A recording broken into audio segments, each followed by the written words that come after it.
दोस्तों नमस्कार, मैं जगन्नाथ गौतम देश रोजाना यूट्यूब मंच पर आपका स्वागत है। दोस्तों 2024 के चुनाव संपन्न हो गए। मोदी जी तीसरी बार फिर प्रधानमंत्री बन गए। मंत्रिमंडल का गठन हो गया। तो इस बार नया क्या है, बदला क्या है? मोदी जी पहले भी प्रधानमंत्री थे, आज भी प्रधानमंत्री हैं। पहले भी एनडीए की सरकार थी, आज भी एनडीए की सरकार है। पहले मंत्रिमंडल में जो मुख्य पोजीशन है उन सब पर आज भी भाजपा के वही बड़े नेता उन मंत्रालयों पर काबिज हैं। सब कुछ तो वही है। मोदी जी प्रधानमंत्री, एनडीए की सरकार, सब प्रमुख पदों पर भाजपा के वही शीर्ष नेता। तो आखिर बदला क्या है? दोस्तों मोटे तौर पे देखें तो कुछ भी बदला नहीं लगता। प्रधानमंत्री मोदी जी हैं, गृह मंत्रालय फिर जो अमित शाह जी के पास है, रक्षा मंत्रालय भी फिर उन्हीं के नेता के पास है। राजनाथ जी फिर रक्षा मंत्री हैं, रेल मंत्री, मतलब सारे प्रमुख जो वो हैं सभी पर वो है। तो आज हम इस पर इसकी विवेचना करेंगे कि इस मोदी जी के तीसरी बार प्रधानमंत्री बनने पर या देश में एनडीए की सरकार बनने पर आखिर बदला क्या है। या हम ये भी कह सकते हैं कि पिछले 2 बार की मोदी सरकार से अलग इस बार की सरकार में क्या खासियत है और क्या बदला है। दोस्तों जैसा कि मैंने कहा, सरसरी तौर पर देखें तो लगभग कुछ नहीं बदला है। भाजपा और मोदी समर्थकों की नज़रों से देखें तो कुछ नहीं बदला है। वो कहते हैं सब कुछ वही तो है। लेकिन दोस्तों इस सब के बावजूद बहुत कुछ बदला भी है। वो क्या है? पहले मोदी जी कहते थे या सब लोग कहते थे ये मोदी की सरकार है। कोई एनडीए की सरकार नहीं कहता था। मोदी जी कहते थे ये मोदी की गारंटी है। लेकिन अब ना मोदी जी ये कह रहे हैं कि ये मोदी की सरकार है, ना वो ये कह रहे हैं कि ये मोदी की गारंटी है। अब सिर्फ उनके मुंह से निकलता है तो सिर्फ एनडीए की सरकार है निकलता है। तो ये अपने आप में बहुत बड़ा परिवर्तन इस बार है। एक और मुझे बहुत बड़ा परिवर्तन नजर आ रहा है। वो क्या है कि आप जानते हैं कि बाहर इस दुनिया के सबसे बड़े लोकतंत्र में, उस लोकतंत्र में जहां इस देश में, भारत में 20 करोड़ से ज़्यादा मुस्लिम रहते हैं, लेकिन भाजपा ने एक भी मुस्लिम को टिकट नहीं दिया। यही नहीं, 72 नेताओं को मंत्रालय में संभालने की जिम्मेदारी दी गई, शपथ दिलाई गई। लेकिन 72 में से एक भी मंत्री मुस्लिम नहीं है।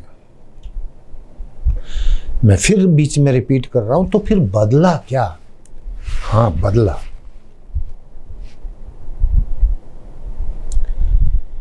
और उस बदलाव को सारा मुस्लिम समाज स्वीकार कर रहा है।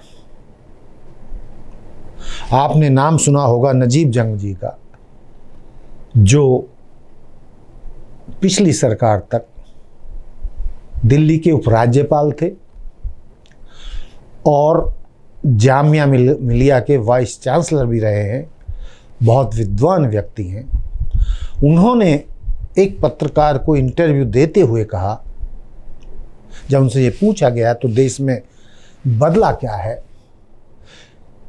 तो नजीब जंग जी ने कहा कि बहुत कुछ बदला है। और वो बहुत कुछ क्या है कि देश के 20 करोड़ से ज़्यादा मुस्लिम अब खौफ से बाहर आ गए हैं। वरना 4 जून से पहले देश के 20 करोड़ से ज़्यादा मुस्लिम खौफ में जिंदगी जी रहे थे। तो ये सबसे बड़ा परिवर्तन है। इसके अलावा नजीब जंग ये भी कहते हैं कि अब देश में यूसीसी या एनसीसी का खौफ नहीं दिखाया जाएगा, तो ना ही चलाया जाएगा। ये भी न केवल मुस्लिम समाज बल्कि देश के करोड़ों लोगों की इच्छा के अनुसार है कि ये चीज़ें बेकार की चीज़ें थीं, जिनसे सरकार तानाशाही रवैया अपनाकर देश की करोड़ों जनता को खौफ में डाल रही थी। तो ये एक बहुत बड़े मैंने बदलाव की बात आपके सामने रखी। इसके अलावा कुछ और बदलाव हुए हैं और उसके लिए किसी हद तक नीतीश कुमार और नायडू की पार्टियों के जो लगभग 28 सांसद आए हैं, और चूंकि भाजपा अकेले दम पर इस बार सरकार नहीं बना सकी, पिछली बार 302 उनके एमपी जीत कर आए थे और इस बार 240 मात्र जीते हैं। तो उसके चलते भाजपा अल्पमत की सरकार है और वो दूसरी मतलब बैसाखियों के सहारे सरकार चल रही है। हालांकि हमने इस बीच में ये भी देखा है कि जब तक मंत्रालयों का बंटवारा नहीं हुआ था तो ये माना जा रहा था कि नायडू और नीतीश कुमार बहुत बड़ा खेल करने जा रहे हैं और वो उन प्रमुख मंत्रालयों की मांग करेंगे जैसे कि गृह मंत्रालय, जिसके अधीन ये देश की पुलिस है, दिल्ली की पुलिस है या सभी सुरक्षा संस्थान हैं। तो उस लिहाज से जो कथित रूप से विरोधी दलों पर झूठे सच्चे केस बनाकर उनको दबाया जा रहा था गृह मंत्रालय के द्वारा, तो माना यह जा रहा था कि नायडू और नीतीश कुमार या एनडीए के और घटक ये चाहेंगे कि किसी भी कीमत पर अमित शाह गृह मंत्री ना बने। और इसी तरीके से ये चर्चाएं थीं कि विपक्षी दल या एनडीए के सदस्य कह लीजिए, वो वित्त मंत्रालय भी चाहेंगे, चूंकि वित्त मंत्रालय से ही ईडी और इनकम टैक्स का शिकंजा विपक्षियों पर या विरोधी नेताओं पर कसा जाता है, तो वो वित्त मंत्रालय मांगेंगे, गृह मंत्रालय मांगेंगे, और जो तीसरी सबसे बड़ी मांग थी कि लोकसभा में स्पीकर नीतीश कुमार अथवा नायडू की पार्टी का होगा। तो दोस्तों, आपने देखा कि वित्त मंत्रालय भी सीतारमण के पास ही रहा, गृह मंत्रालय भी अमित शाह के पास ही रहा। तो इसका मतलब है कि नायडू या नीतीश कुमार अभी तक तो अपने उस प्रभाव का इस्तेमाल करने में असफल रहे हैं जिसकी की चर्चाएं पूरे देश में गर्म थी। अब अकेला मुद्दा बचा लोकसभा स्पीकर का। तो अगले हफ्ते तक स्पीकर का भी फैसला हो जाएगा, क्योंकि ये भी चर्चाएं हैं कि जो भाजपा के 240 एमपी जीते हैं उनकी संख्या 272 तक पहुंचाने के लिए, यानी अपने दम पर सरकार बनाने के लिए एनडीए के घटक दलों के एमपीज को भाजपा में मिलाया जा सकता है, और उन भाजपा सांसदों में नीतीश कुमार के सांसद अथवा नायडू के भी सांसद हो सकते हैं। जो 18 आज़ाद उम्मीदवार जीत कर आए हैं उनमें से भी प्रयास किया जाएगा। तो उसके लिए कि ऐसा ना हो सके, तो उसमें बड़ी भूमिका रहती है लोकसभा स्पीकर की। यदि लोकसभा स्पीकर विपक्षी खेमे का होगा तो भाजपा की ये चालें सारी नाकामयाब रहेंगी। तो दो मोर्चों पर तो एनडीए के घटक दल असफल रहे हैं। तीसरा मोर्चा अभी स्पीकर का बचा है, जैसा मैंने कहा, वो भी अगले हफ्ते तक तय हो जाएगा। जो हालात दिख रहे हैं, जो कोई कमज़ोर स्टैंड नायडू और नीतीश कुमार का दिख रहा है, उसके चलते नहीं लग रहा है कि ये लोग स्पीकर का पद भी अपने खेमे से बना सकेंगे।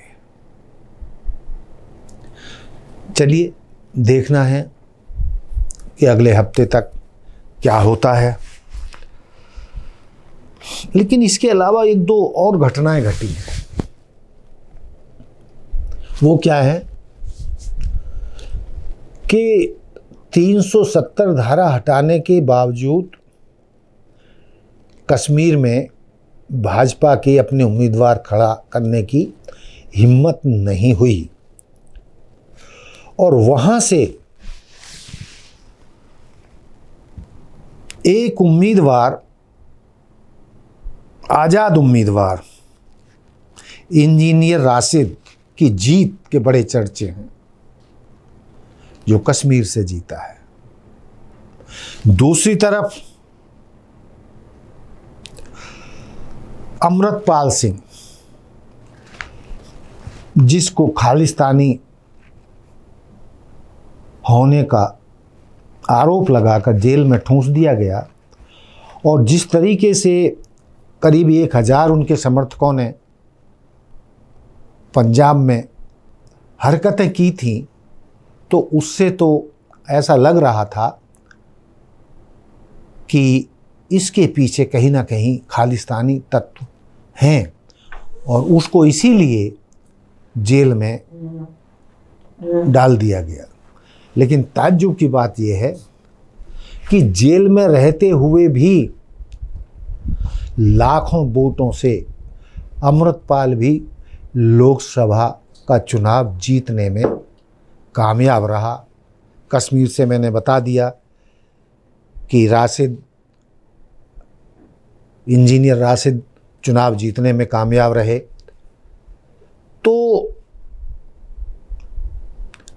एनडीए की सरकार जैसे कि पिछली बार थी, और मैंने उसके फ़र्क भी बताए।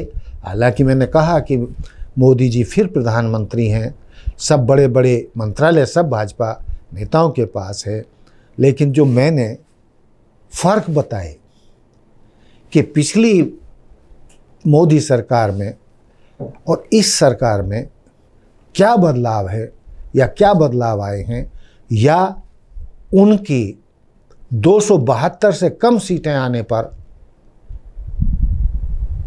क्या बदलाव दिख रहा है, उनका भी पहले जिक्र किया। तो बदलाव तो दिख रहे हैं, लेकिन ये बदलाव कब तक दिखाई देंगे और मोदी जी की भाषा कब तक बदली हुई दिखाई देगी, ये तो आने वाले कुछ महीनों में ही पता चल जाएगा। तो दोस्तों, ये था मेरा आज का मुद्दा कि वर्तमान सरकार में या वर्तमान मोदी सरकार में पिछली 2 बार की मोदी सरकार के मुकाबले में क्या बदलाव हुए हैं, क्या फ़र्क है, क्या खासियत है। तो आपको यदि मेरी स्टोरी पसंद आई है तो कृपया कमेंट्स करके अपनी राय दें। देखते रहें देश रोज़ाना। मिलते हैं फिर नए एपिसोड में नए मुद्दे के साथ। जय हिंद, जय भारत, जय संविधान। नमस्कार। हमारे साथ जुड़े रहने के लिए देखते रहिए देश रोजाना का YouTube चैनल। सब्सक्राइब कीजिए, साथ ही देश रोजाना की खबरें सबसे पहले देखने के लिए प्रेस कीजिए बेल आइकन।